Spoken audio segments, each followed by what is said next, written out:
Assalamualaikum warahmatullahi wabarakatuh.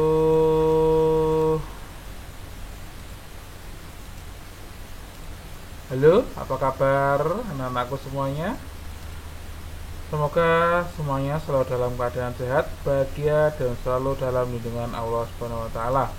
Bertemu lagi dengan saya, Benny Firmanto. Tentunya di channel Pendidikan dan Tutorial Mas B.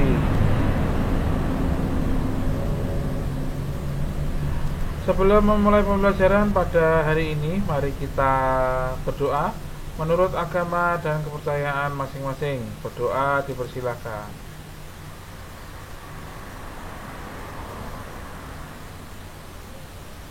Doa selesai. Hari ini masih di tema 1 nggih, tetap di tema 1, masuk ke dalam subtema 4, pembelajaran yang kedua, masih mengenai tentang pertumbuhan dan perkembangan tumbuhan. Tema 1, subtema 4, pembelajaran kedua. Masuk ke tujuan pembelajaran pada pertemuan kali ini adalah setelah mengamati, siswa dapat mengidentifikasi ide pokok dari informasi yang disajikan tentang pertumbuhan dan perkembangan tumbuhan biji dan tunas dengan tepat.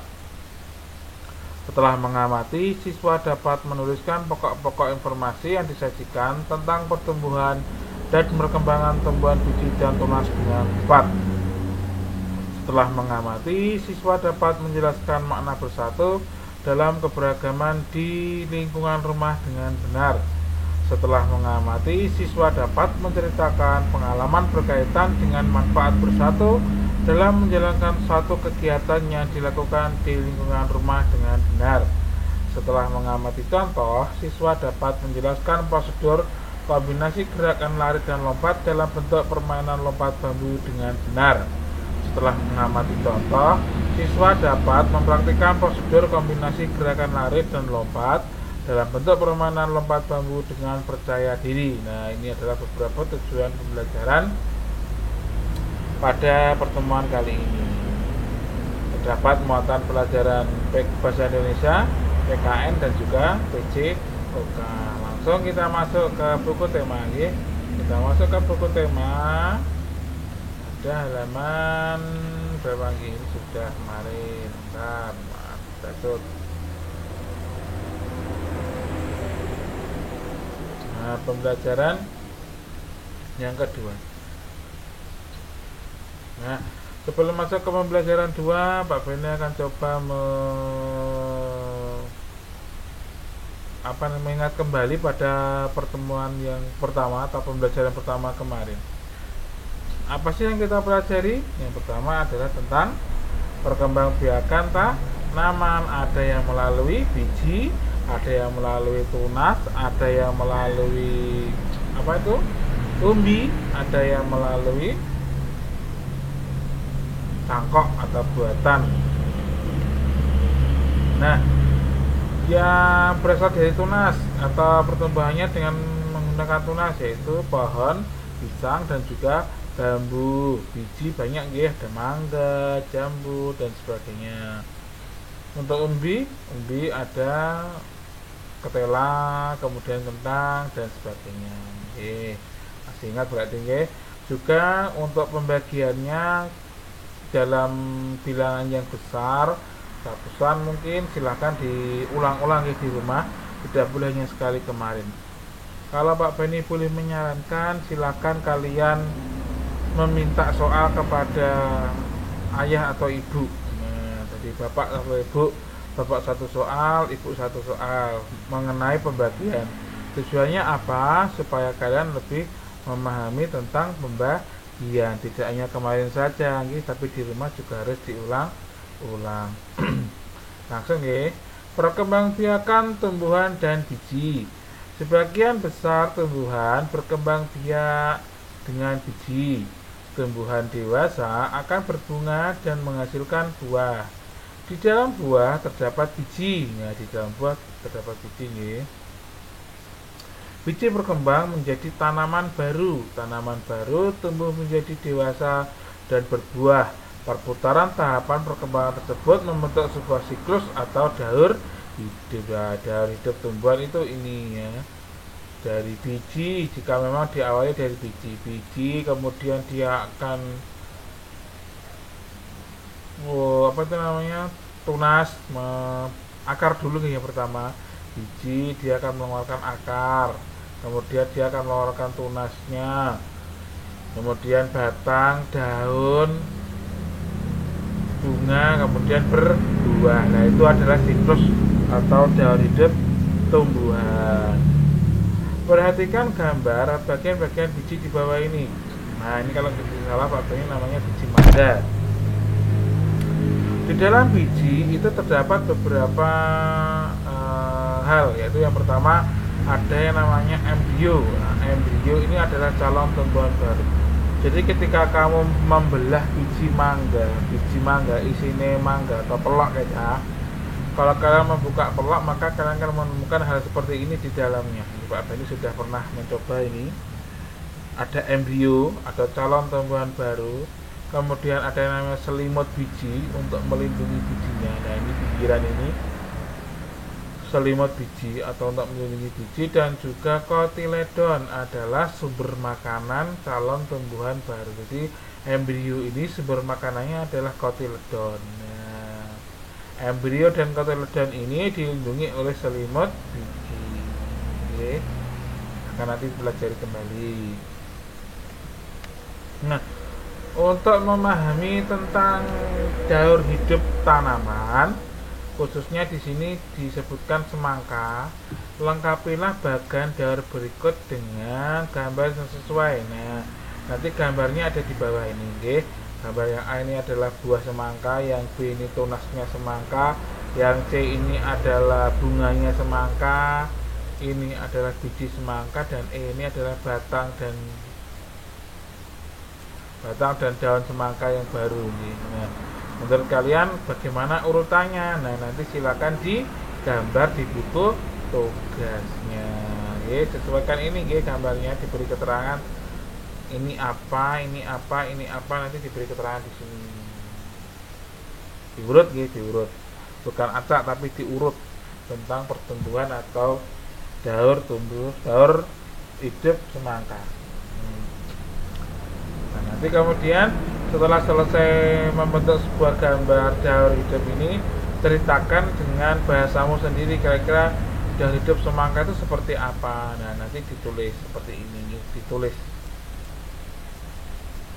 di buku tugas juga dengan tulisan yang rapi. Kemudian, nah ini tunas. Nah, bagi yang menggunakan tunas ada pohon pisang, kemudian rebung atau pohon bambu itu, kemudian daun cocor bebek. Perkembangbiakan tumbuhan dengan tunas. Jadi biji sekarang tunas. Selain dengan biji, tumbuhan berkembangbiak dengan tunas. Nah, selain biji dia menggunakan tunas. Tunas adalah anakan yang tumbuh di dekat tumbuhan induknya. Jadi tunas itu tidak mungkin jauh dari induk pohonnya kan. Orang mungkin ada komboe. Jadi mesti ada di sekitarnya. Seperti kalau kalian lihat tunas pohon pisang di sekitar rumahmu, tunas ini pasti tumbuhnya di sekitar pohonnya ini. Begitu juga dengan rebung atau bambu, dia pasti tumbuhnya di sekitarnya. Ada juga tunas yang tumbuh di daun induk. Nah, contohnya adalah tanaman cocor bebek. Salah satu contoh tumbuhan yang bertunas adalah ini tadi pisang dan cocor bebek. Tunas pisang tumbuh dari batang yang ada di dalam tanah.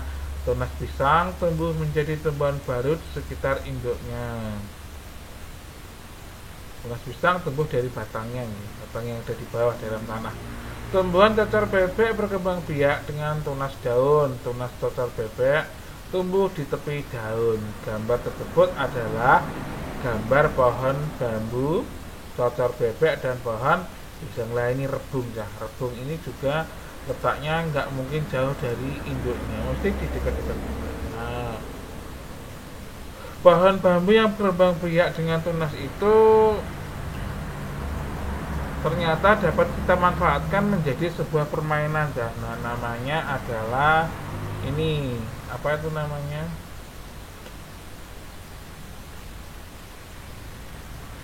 Lompat bambu dah, lompat bambu apa ya namanya Pak Beni, kok kurang tahu ini.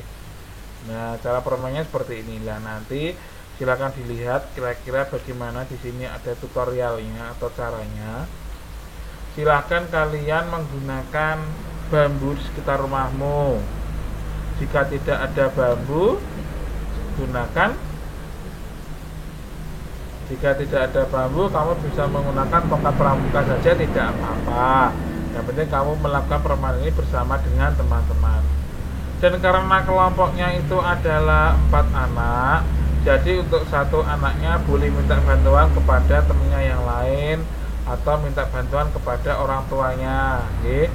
Dalam melakukan permainan ini butuh suatu kerjasama, tidak boleh saling melukai. Contohnya bagaimana? Contohnya nek, oh yuk cepet noy kaki nah itu nggak boleh. Harus saling bekerja sama supaya bisa melompat dengan baik. Di sini cara caranya, cara caranya silakan dibaca nanti. Nah, lanjut di video saya. Di video Pak Beni minta satu kelompok satu saja, satu kelompok satu tugas. Silakan dikirim di grup paguyuban. Satu kelompok satu tugas. Jika kekurangan personil atau kekurangan anggota kelompok, boleh tuh mengajak teman yang lain selain kelompok ini, atau boleh juga mengajak orang tua, tetangga juga boleh. Lanjut, pentingnya bekerja sama. Bermain lompat bambu memerlukan kerjasama yang baik antara sesama pemegang bambu. Nah ini, kalau tidak bisa kerjasama nanti takutnya apa? Kaki bisa kejepit, membahayakan pemain dan pemegang bambu. Tangan pemegang bambu bisa terjepit bambu jika tidak bekerjasama dengan baik. Kaki yang melompat pemain akan tersangkut dan terjepit bambu jika tidak ada kerjasama yang baiklah. Ini perhatikan, jadi ketika kamu tidak melakukan kerjasama itu dengan baik, bisa-bisa yang terjadi adalah tanganmu terjepit bambu. Tangannya bisa terjepit bambu, dan juga kaki si pelompatnya bisa-bisa juga tersangkut dan terjepit bambu. Ingat jika tidak ada bambu, gunakan tongkat pramuka saja. Selain kerjasama, konsentrasi pemain juga sangat penting. Nah, selain kerjasama juga konsentrasi. Jika tidak konsentrasi, maka akan membahayakan seluruh pemain. Nah, ketika bermain saja butuh konsentrasi, makanya ketika kamu belajar itu juga harus konsentrasi, fokusnya pada belajarnya. Ketika di luar kamu dengar misalkan ibu sedang menonton sinetron, sudah nggak usah didengarkan. Bilang saja sama ibu, Bu tolong dikecilkan TV-nya, aku mau sinau, aku nggak bisa konsentrasi. Nah seperti itu. Setelah kalian melakukan kegiatan lompat bambu bersama teman-teman, kerjakan ini, kerjakan ini, tulis di buku tugasmu.